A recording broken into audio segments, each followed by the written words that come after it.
साली कैसन जीजा जी के प्यार देवेलू। अरे ये साली बोला का कौनो कहिले बतिया तो टार देवेलू। साली कैसन जीजा जी के प्यार देवेलू। बोला का हम लियाई हो जाके बजरिया, हो जाके बजरिया।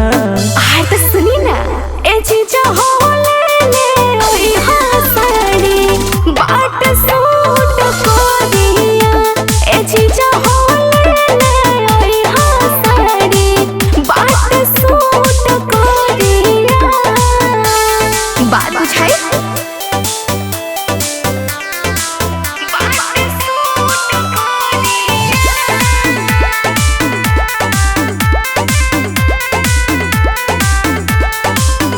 काला साड़ी में साली कमाल लागेलू।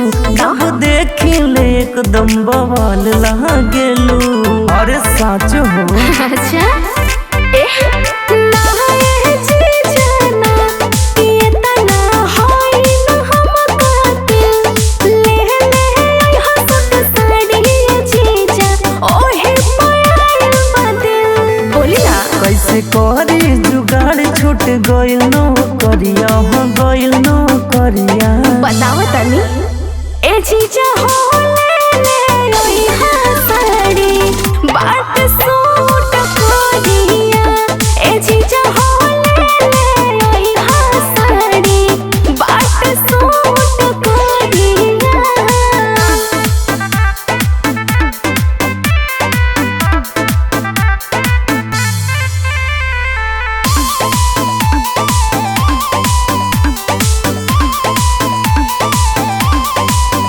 जब निकले लू घर से बवाल हो जाला।